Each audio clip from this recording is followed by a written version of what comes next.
Boa noite, meus queridos amigos, companheiros de caminhada nas fileiras espíritas.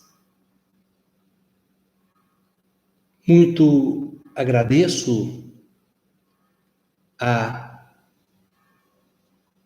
atenção de cada um de vocês nesta noite tão agradável em que nós nos juntamos virtualmente e agradecidos à bondade de Deus por disponibilizar ao mundo esta tecnologia de encontros virtuais, onde, apesar de não nos tocarmos, nos sentimos tocados pelo sentimento dos irmãos que nos acolhem com os seus corações.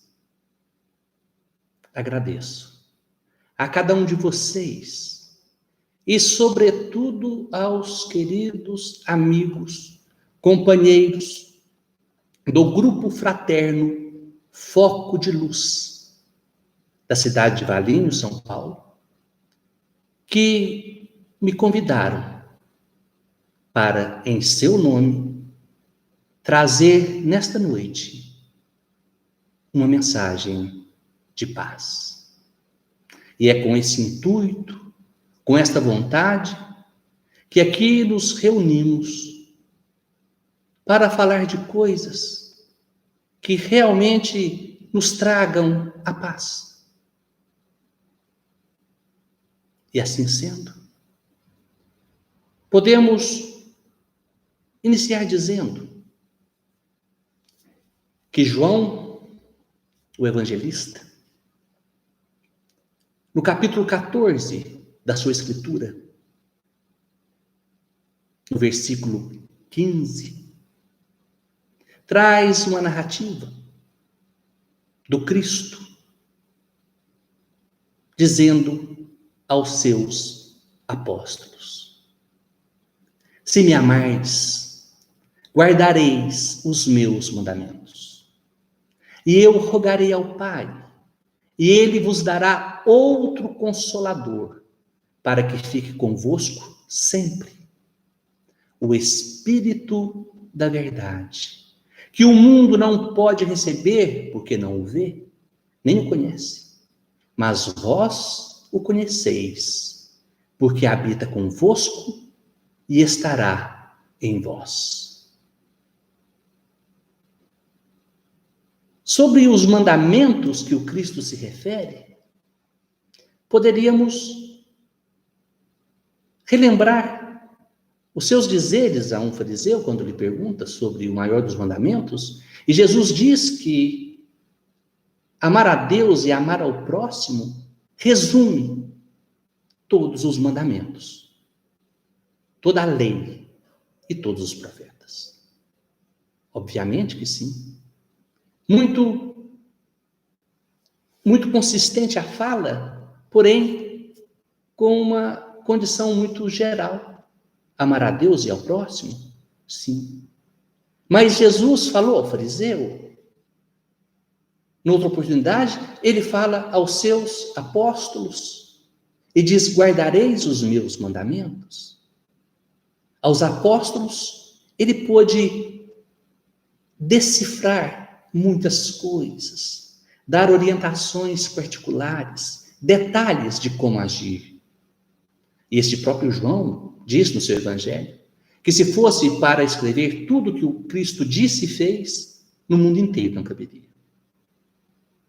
Então, nós analisamos o que vem no evangelho e chega aos nossos dias. Ele diz aos seus apóstolos: se me amardes, guardareis os meus mandamentos. A orientação do Cristo era muito objetiva e dizia: se me amam, vocês guardarão. E depois ele promete: eu rogarei ao Pai, eu pedirei ao Pai e Ele vos enviará outro Consolador para que fique convosco para sempre. E aí, então, ele denomina o Consolador, o Espírito da Verdade, que o mundo não pode receber porque não o vê, nem o conhece.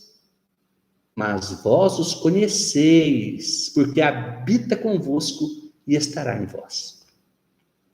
Neste ponto, nós vemos aqui, neste versículo 17, uma questão de muita discussão no meio espírita, onde estudiosos, onde grandes amigos, inclusive, debatem a condição, na frase em que ele diz outro consolador, isso no versículo 16, mas depois ele fala, porque o Espírito da Verdade habita convosco e estará em vós. Este é o enunciado na narrativa de João. Mas acontece, e na segunda metade do século XIX, depois de tantos fenômenos conhecidos por nós espíritas, tão estudados, o senhor Allan Kardec, depois de muito estudo e de muitas pesquisas conclusivas, expõe ao mundo a doutrina dos espíritos. E nesse conjunto de obras, o terceiro livro da codificação, o Evangelho segundo o Espiritismo, lá no capítulo 6, no item 5, quando nós chegamos nas instruções dos Espíritos, este item 5 se refere ao advento do Espírito da Verdade. E a narrativa inicia-se da seguinte maneira: venho como outrora aos transviados filhos de Israel, trazer-vos a verdade e dissipar as trevas. Escutai-me.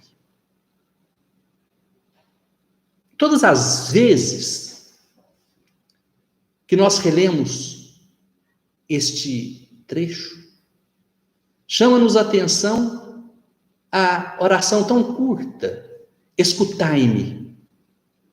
De forma imperativa, o Espírito de Verdade diz, escutai-me.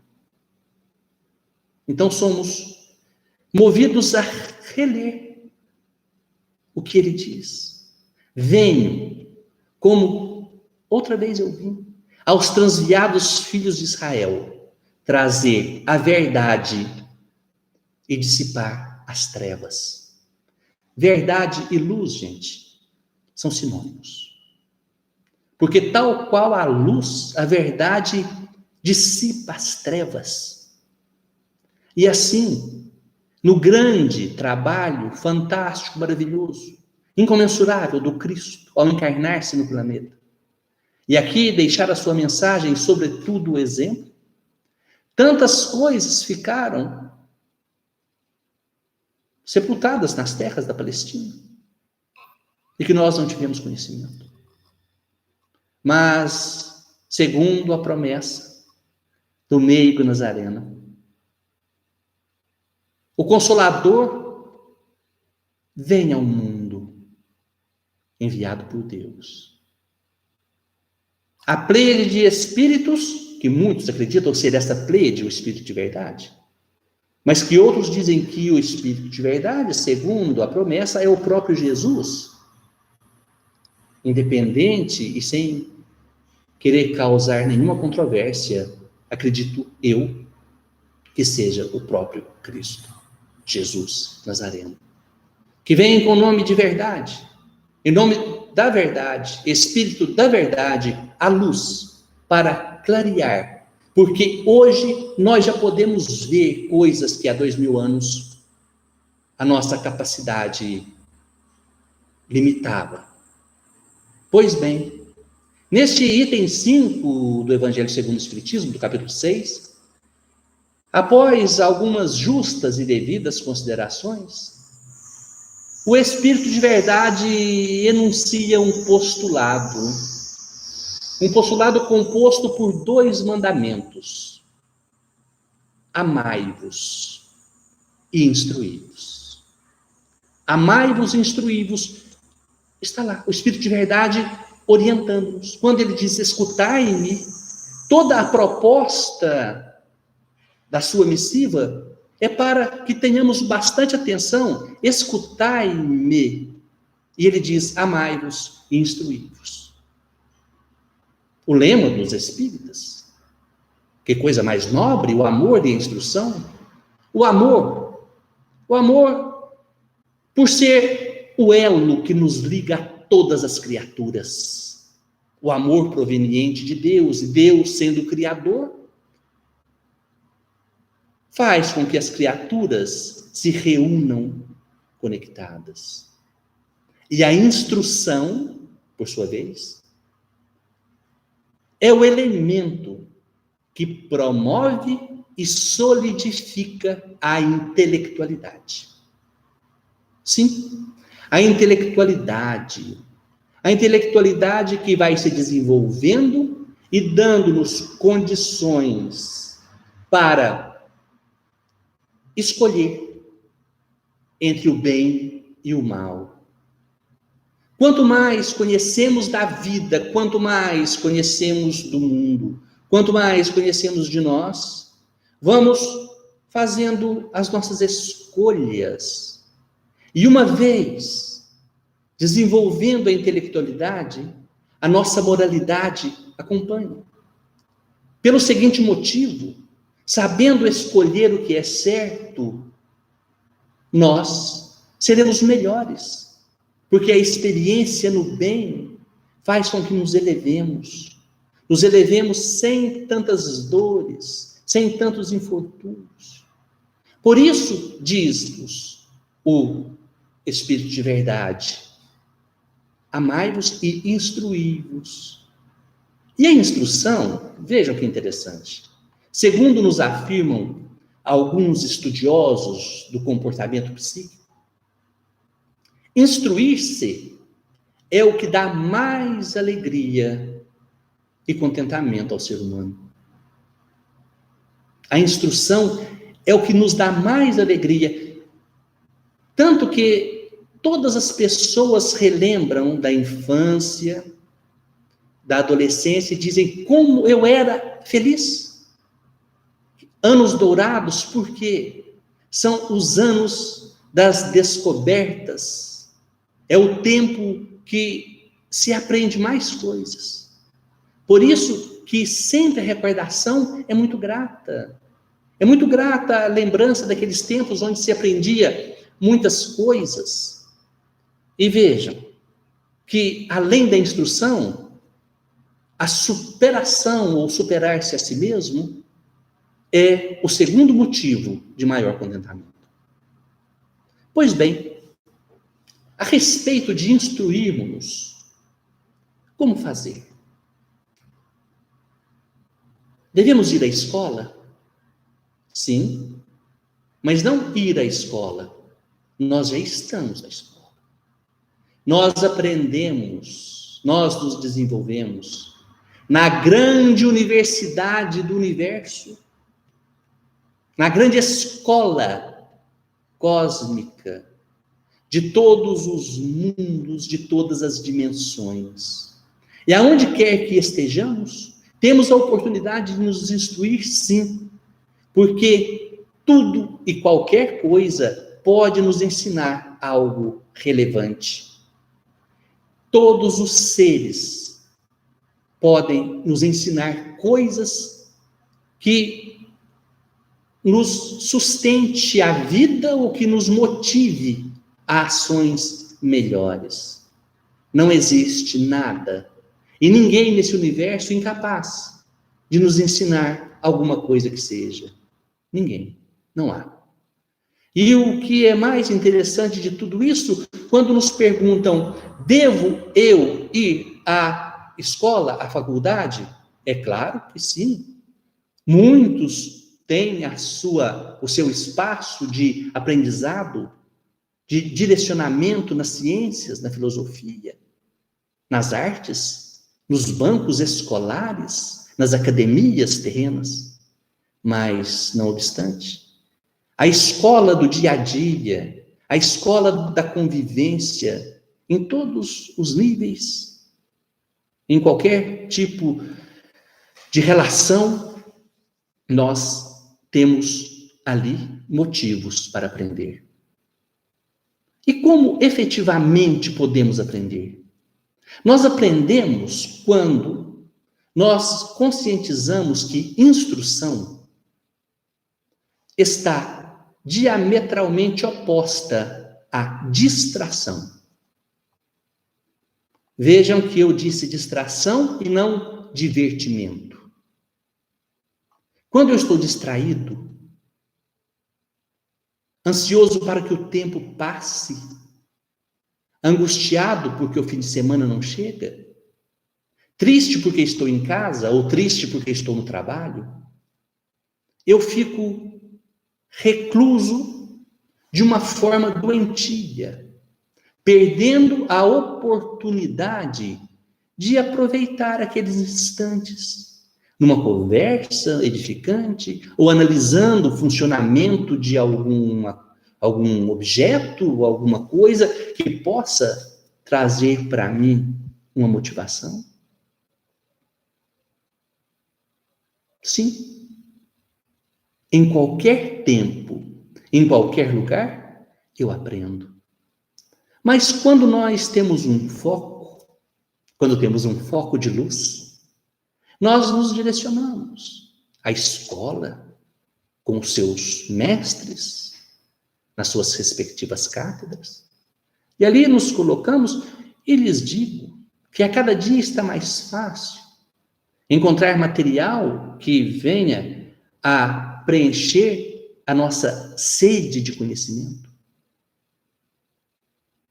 Em um compêndio científico, nós podemos encontrar ali material suficiente para dar início a qualquer investigação científica. Ou nos anais filosóficos, poderemos encontrar ali material de sobra para qualquer questionamento, para buscar ou para auxiliar ao encontro dessas respostas. Podemos sim. Mas o que é interessante neste estudo dirigido, no estudo direcionado, além da importância da ciência, além da importância da filosofia, o entendimento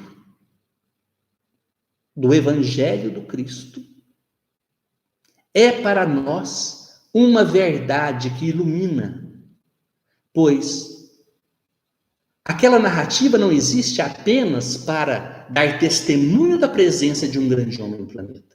Não. O Evangelho é para sempre. O que Cristo disse aos seus apóstolos serve perfeitamente para cada um de nós nesses dias e para sempre. Pois Jesus é a manifestação da lei de Deus. Jesus é a plena manifestação da bondade do Pai que está no céu. E então, nós fazemos uma avaliação das obras evangélicas. E, dentre tudo que podemos analisar, tudo tem sublime importância para nós. Há uma orientação do Cristo, que está lá no Evangelho de Mateus, que ele diz assim, é conhecida por todos. Olha a orientação. Ide, e indo, pregai, dizendo, é chegado o reino dos céus. Curai os enfermos, limpai os leprosos, ressuscitai os mortos, expulsai os demônios. Não possuais ouro, nem prata, nem cobre, nem alforjes para o caminho. nem 2 túnicas, nem sandálias, nem bordão, porque digno é o operário do seu alimento.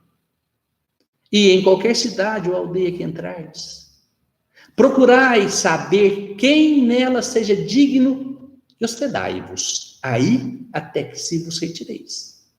E quando entrardes na alguma casa, saudai-a. E se a casa for digna, desça sobre ela a vossa paz. No entanto, se a casa não for digna, torne para vós a vossa paz. E se ninguém vos receber, nem escutar as vossas palavras, saindo daquela casa ou cidade, sacudia o pó dos vossos pés. Em verdade, vos digo que no dia do juízo haverá menos rigor com o país de Sodoma e Gomorra do que para aquela cidade.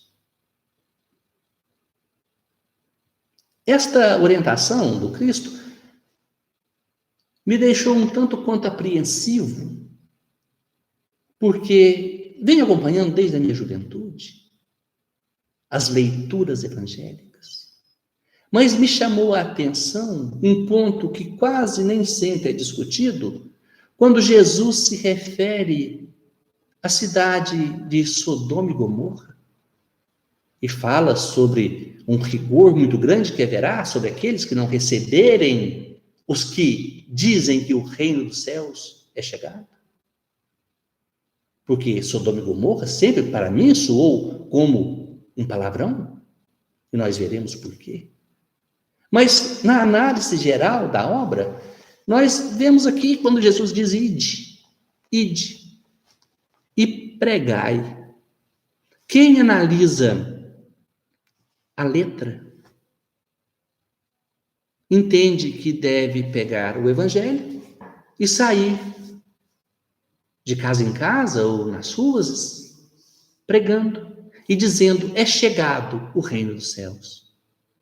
Imagine, na condição que o mundo se encontra, ou que se encontrava, a nossa condição, se alguém chega e nos diz: é chegado o reino dos céus, nós talvez não daremos muito crédito a essa pessoa. E ele diz: vai. Quando ele fala ide, quer dizer movimente-se,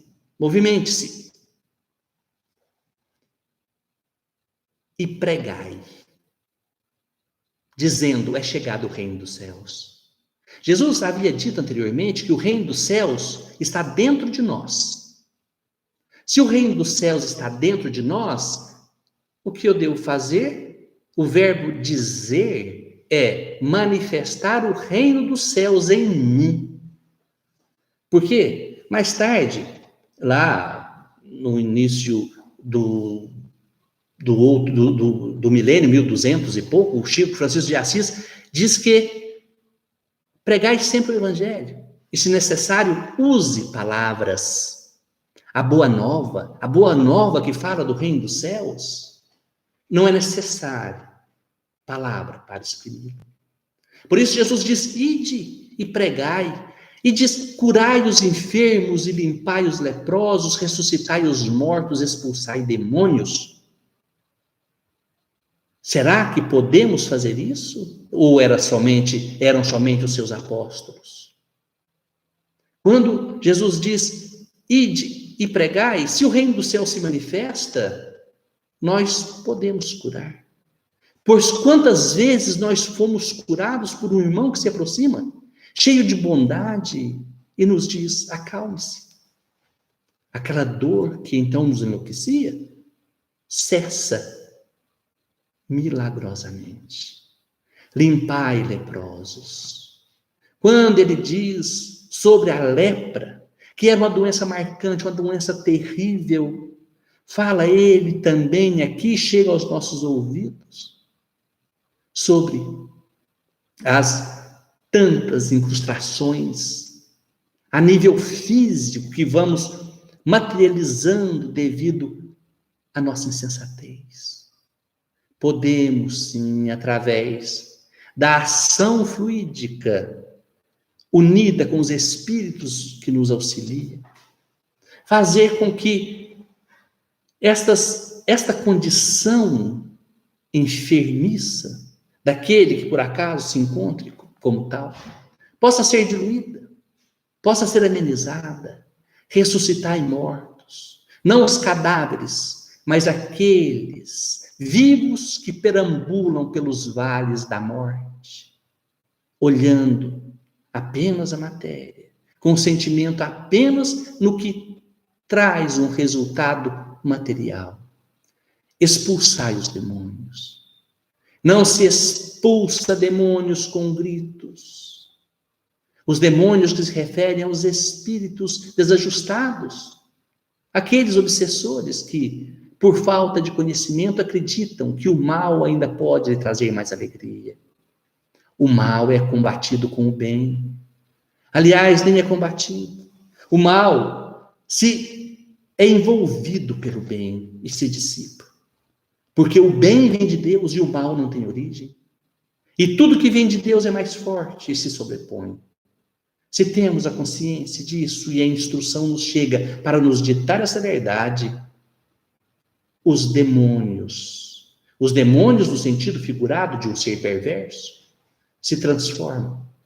E aquele coração angustiado se enche de paz. E ele, por sua vez, retorna à luz.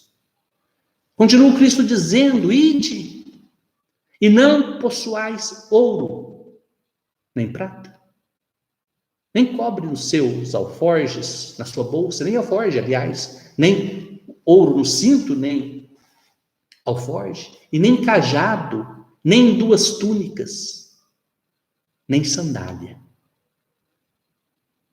Vejam, não tem como você não possuir nada. Mas este possuir não é aquele desejo ávido de ter coisas.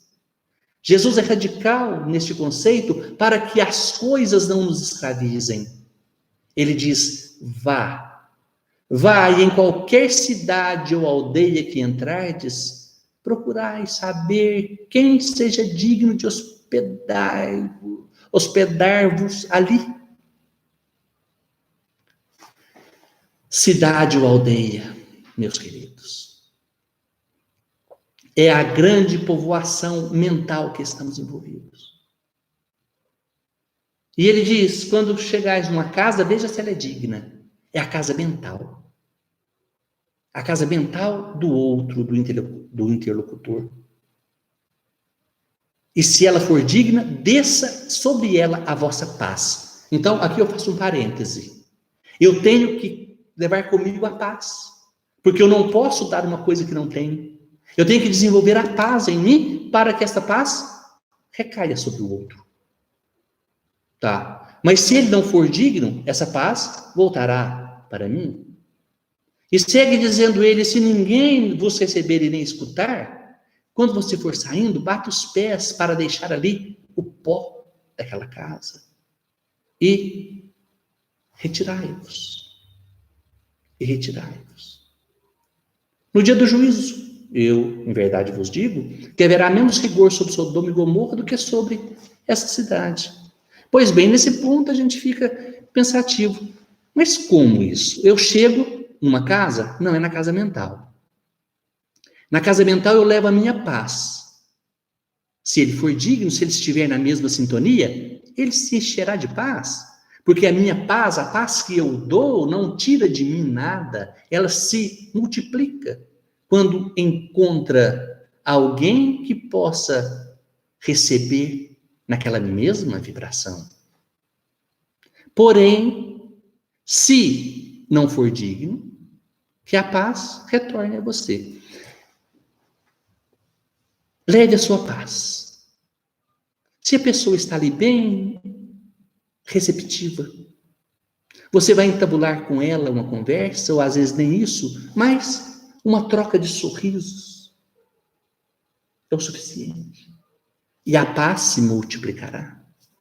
Mas às vezes nós encontramos com pessoas que não estão receptivas para um sentimento mais nobre. O que acontece? A paz retorna para mim. Continua comigo. E o detalhe, quando ninguém me escutar, quando ninguém me receber, eu saindo dali, devo bater o pó dos meus pés. Essa citação, Jesus está falando no costume judaico, que eles mantinham de todas as vezes que saíam das terras da Palestina para as terras pagãs, dos gentios, quando eles retornavam à Palestina, à terra de Abraão, ao solo santo de Abraão, eles batiam os pés ali na fronteira para não levar o pó para dentro do país. O sentido aqui é o contrário. Quando, sobretudo, as pessoas da nossa convivência não nos recebem e nem nos escutam, quando eu saio, eu devo bater o pé para deixar ali o pó. Qual é esse pó? O pó da mágoa e do ressentimento. Por quê? Para que todas as vezes que eu tiver que voltar, eu volte com a minha paz. Eu não devo levar para fora, para outro lugar, ou por muitas horas, aquele ressentimento. Como bem disse Paulo de Tarso, irai-vos, mas não deixeis que o sol se ponha sobre a vossa ira. Se Paulo de Tarso fala isso, então é bem possível que todos nós passemos por momentos aí de sabores, nos encontremos com raiva, angustiados, mas ele diz, irai-vos, mas não amanheça com essa ira, não. Releve. E, finalmente, Jesus diz que no dia do juízo, aquele que não recebeu quem vinha trazendo-lhe a paz, vai sofrer muito mais do que sofreram Sodoma e Gomorra. Aí eu fui lá no Velho Testamento, lá no livro do Gênesis, para ler o que aconteceu com Sodoma e Gomorra. E convido todos a fazerem essa leitura. Porque aqui nem tem como fazermos um estudo do texto, porque é um texto épico, uma epopeia. Fala ali uma parte da história, da trajetória dos hebreus. O que conta, o que a gente vê rapidamente, vem Abrão e Ló, seu sobrinho, vem do Egito, se instala ali na região de Israel. E tinham muitos bens, e fala assim, os varões daquela localidade eram maus. E por conta dessa maldade, só isso que fala, Deus achou por bem destruir as cidades, com fogo, com enxofre, jogando enxofre e fogo. Ai, nossa, imagina que coisa. E até tem aquele diálogo de Ló com Deus, com Yahvé, ou com Jeová. E se lá tiverem 50 justos, pelos 50 justos não destruirei, mas se for só 40, se for só 5, não destruirei. Acontece que não tinham. Os homens eram maus. E o que aconteceu? Eu disse ainda há pouco que Sodoma e Gomorra sempre soaram para mim como um palavrão, porque Sodoma virou, inclusive, um verbo, sodomizar, uma relação homossexual, e com isso condenando a homossexualidade, e uma coisa louca, vem falando, porque no texto evangélico, aliás, o texto do Antigo Testamento, do Gênesis, não fala nada de homossexualidade. Eu não encontrei. Eu li muitas vezes não encontrei. Nós não estamos aqui para falar sobre homossexualidade. Não estamos. Mas o que fizeram foi uma deturpação dos textos bíblicos. E não tendo aonde recorrer na Bíblia, porque os textos são muito sucintos, eu fui procurar outras fontes. E me deparei com um grande pesquisador suíço chamado Thomas Hummer, que vive em Paris, é professor no Collège de France, um grande conhecedor do Antigo Testamento, especialista no Antigo Testamento, um filólogo prestigiado em todos os centros de pesquisa do mundo, das universidades. Ele publicou muitos artigos, aliás, sobre a homossexualidade na Bíblia e na história de Sodoma. E ele fala de maneira conclusiva, baseado em todos os textos onde ele pôde buscar, que o que faltava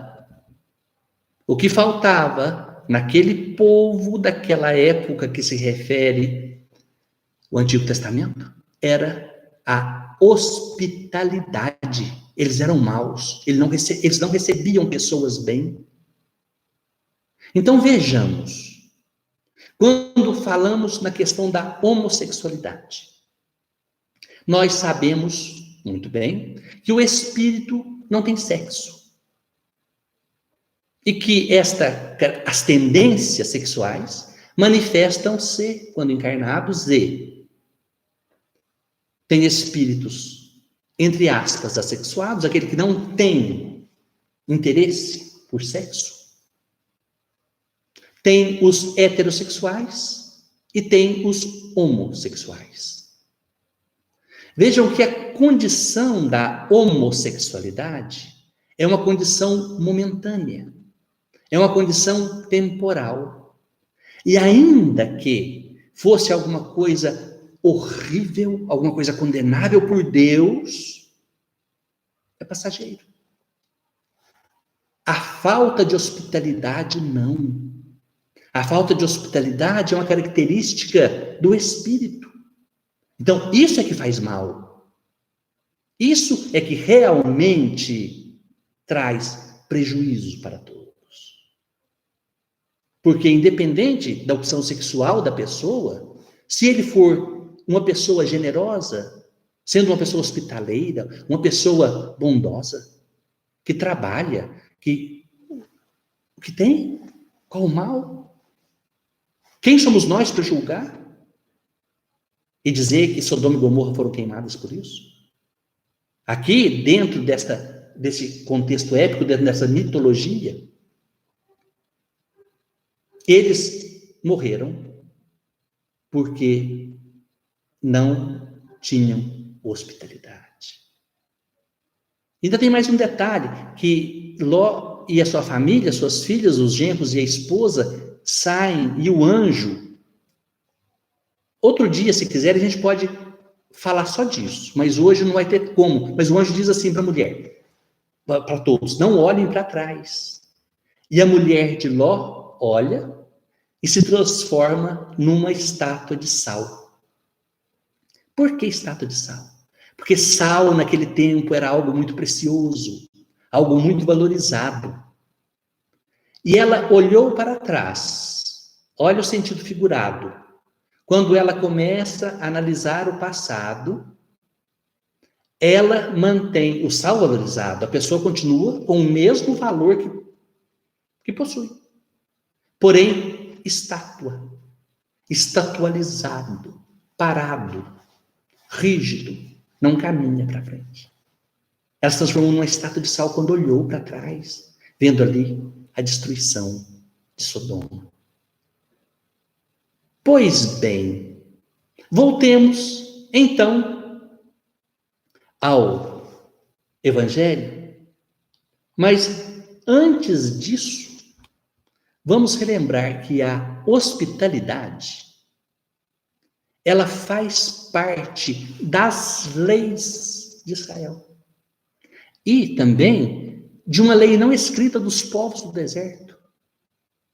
Porque imaginem, naquele tempo, alguém num oásis instalado e chegasse um viajante, o viajante estava faminto, estava desidratado e precisava de repouso.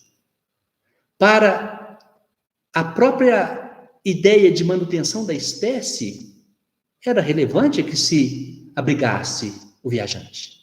Então, todos eram muito hospitaleiros. Todos davam o melhor que possuíam, um costume, entre os árabes também, entre os árabes. E nós podemos ver que na lei de Israel, nós encontramos lá no livro do Levítico, não oprimireis o estrangeiro que permanecer em vossa terra. Está lá no livro do Levítico, capítulo 19. E depois Pedro, trazendo consigo essa ideia de Hebreu, diz: sede mutuamente hospitaleiros, sem murmuração. Então, o que é hospitalidade? Receber o outro. Sede mutuamente hospitaleiros. Voltemos ao texto do Evangelho. Diz-nos Jesus que, chegando à casa do outro, ele não nos receber na casa mental, a paz volta para nós. E por não haver nos recebido, no dia do juízo, terá mais rigor do que teve Sodoma e Gomorra. Tá. Sodoma e Gomorra se queimou com enxofre. O que acontece no dia do juízo? Quando é o juízo? O juízo é qualquer instante que nós tomamos consciência de determinadas ações que praticamos. O juízo final de cada ciclo no trabalho que desenvolvemos para fazer que os nossos verbos latentes tenham capacidade plena de desenvolvimento, é o juízo final. E todas as vezes que eu sei que não fiz nada bom, eu me sinto angustiado e queimado. Porque aqui, na verdade, quando lemos o texto, nós ficamos imaginando-nos apóstolos levando a paz. Mas o mais sério dessa narrativa não é levarmos a paz, é como recebemos o outro.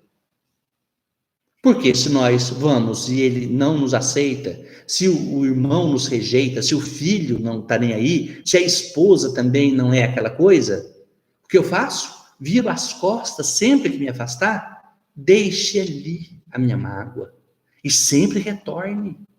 Sempre retorne até que ele tenha condições. E eu penso só que eu sou esse. O problema mais sério é para aquele que recebe. Eu estou recebendo bem as pessoas? Será que estou recebendo bem as pessoas? Eu recebo com muita alegria aqueles que são inteligentes, são generosos, espirituosos, que podem me proporcionar alguma vantagem espiritual ou material. Mas e os demais? Eu recebo com a mesma satisfação? Não me responda. Pense como você recebe as pessoas. Como você recebe aquela pessoa desagradável, que chega falando coisas que você não gosta de ouvir. Como você recebe?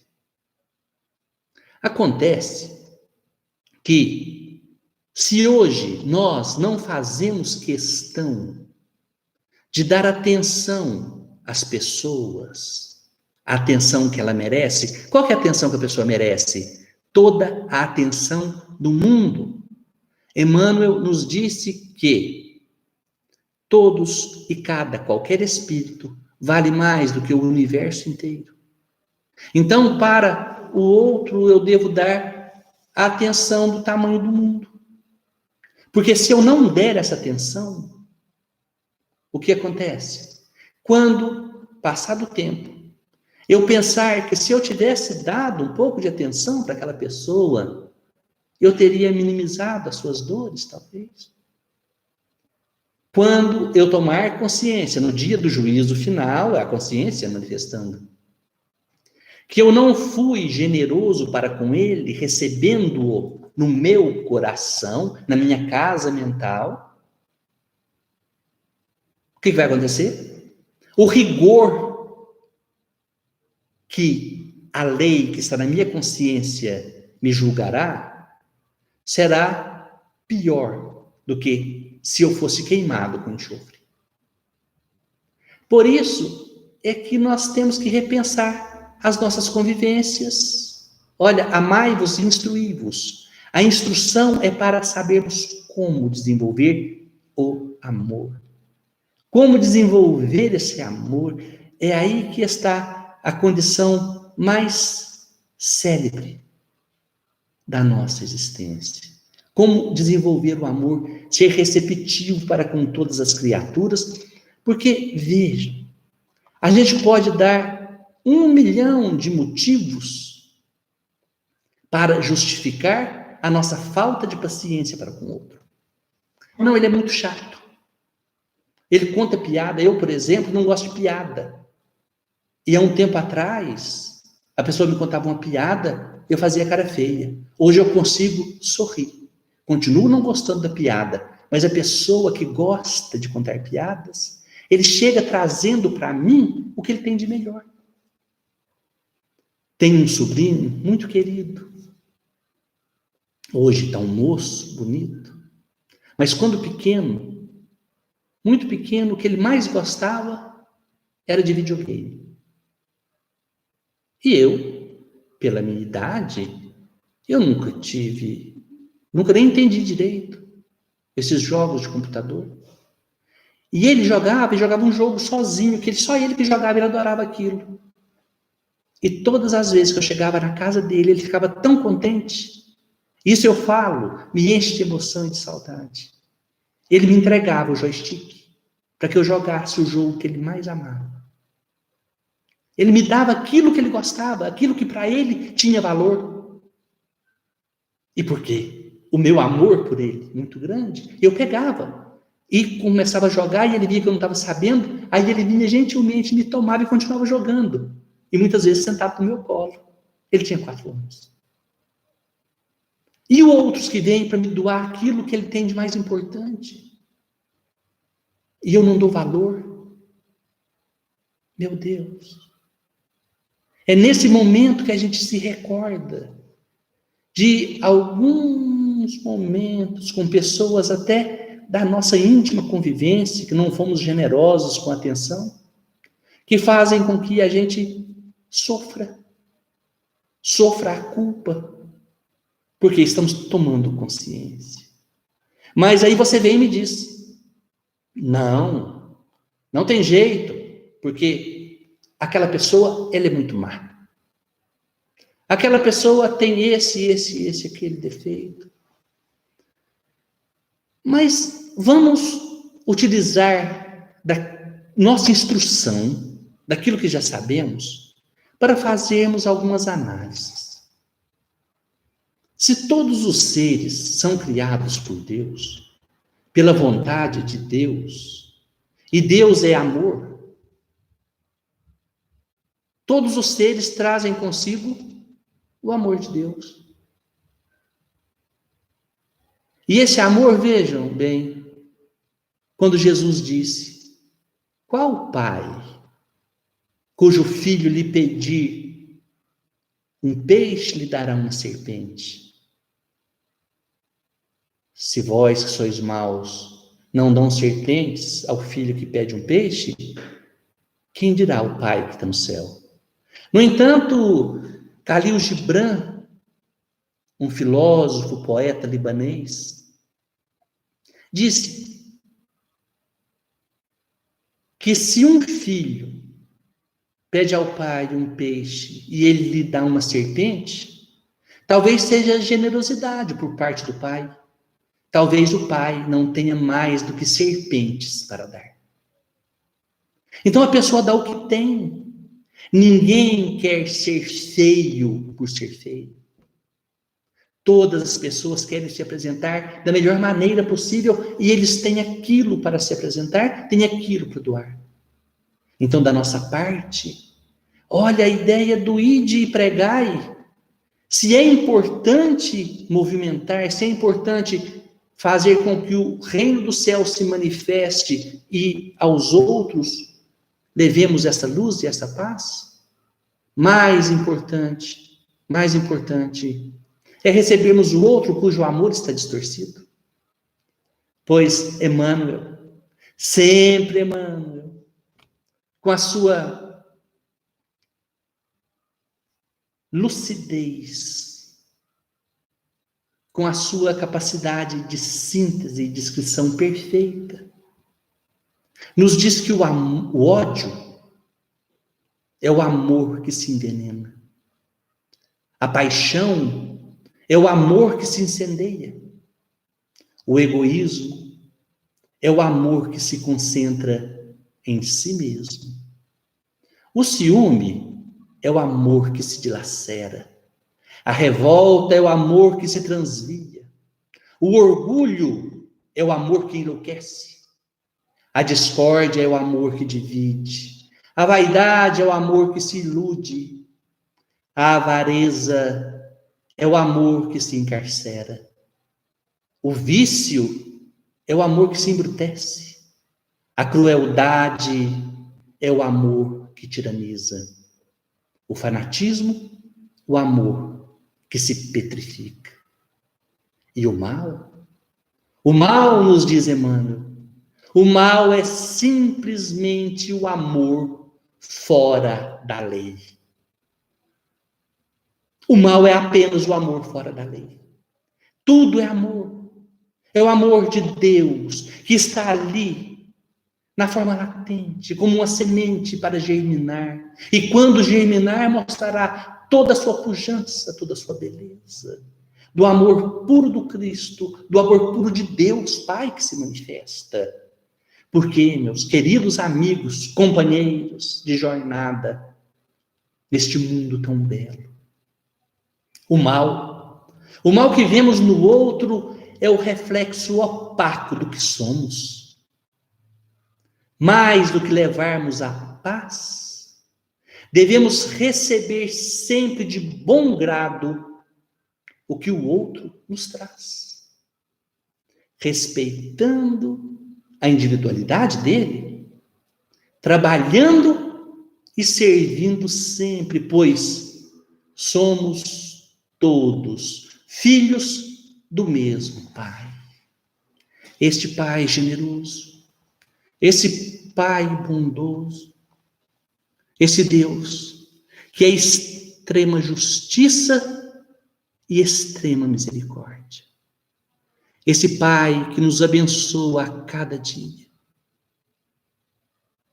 E a esse Deus de infinita ternura e amor, nós suplicamos. Senhor, concede-me por misericórdia o dom de contentar-me com o que tenho, a fim de fazer o melhor que posso. Ensina-me a executar uma tarefa de cada vez no campo de minhas obrigações, para que eu não venha estragar o valor do tempo. Livra-me da precipitação e da insegurança, de modo que não busque aflições desnecessárias ante o futuro, nem me entregue à inutilidade do presente. Dá-me a força de esperar com paciência a solução dos problemas que me digam respeito, sem tumultuar o caminho dos que nos cercam. Ajude-me a praticar o esquecimento de mim mesmo, auxiliando-me a fazer pelo menos um benefício aos outros, cada dia, sem contar isso a ninguém. Se este ou aquele companheiro me aborrece, induze-me a esquecer o que se passou, sem dar conhecimento do assunto aos que me rodeiam. Ensina-me a não condenar seja quem for, e quando algum apontamento injurioso ou alguma nota de crítica malévola vier em minha cabeça, ampara-me, a fim de que eu tenha recursos de dissipá-los em silêncio no plano de meus esforços e manifestos. Impele-me a calar toda queixa em torno das provas e empecilhos da vida, para que eu não perturbe os que me compartilham a estrada. Auxilia-me a conservar boa aparência, tanto quanto o espírito isento de culpa, a falar com voz calma, a sustentar bons modos e a perder o hábito de impor minhas ideias ou de contradizer as dos outros sem necessidade. E ajuda-me, Senhor, a viver na obediência aos meus deveres e compromissos, trabalhando e servindo, para não incomodar ninguém. E aqui, com estas palavras de André Luiz, que nos chegam através das mãos benditas do Chico Xavier, nós agradecemos a Deus. E eu, particularmente, agradeço a cada um que nessa noite esteve comigo, enviando-me vibrações salutares, enviando-me a força do companheirismo, enviando-me a energia do amor. Queridos companheiros do Foco de Luz, queridos companheiros de tantas outras cidades que nesse momento estão conectados neste mesmo caminho, muito obrigado. E que Deus nos ilumine, que Deus nos mantenha em sua paz. Que assim seja. Boa noite a todos. Muito obrigado. Olá, meus amigos. Estamos vivendo momentos difíceis. A crise do coronavírus tem nos afetado.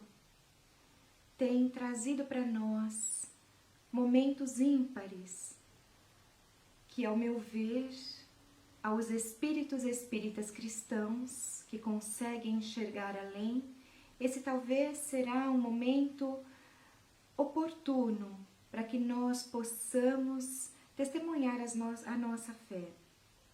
Sou Cláudia Jacobelli e falo em nome do Grupo Espírita Foco de Luz. Vim em nome dessa casa falar ao seu coração. Com a suspensão das nossas atividades pelos órgãos governamentais, fomos também obrigados a fechar as nossas portas. E para reabri-la, precisamos da sua ajuda. Temos as nossas despesas que não pararam, muitas delas assumidas antes mesmo dessa crise, e agora nós precisamos saldar. Não há como reabrir as nossas portas se você não nos ajudar. Nós somos muitos e juntos poderemos vencer esse desafio. Nós não sabemos quando tudo isso vai passar, só sabemos que vai passar. Estamos muito confiantes em Deus e sabemos que Jesus ainda está no comando. Ajude-nos naquilo que te for possível.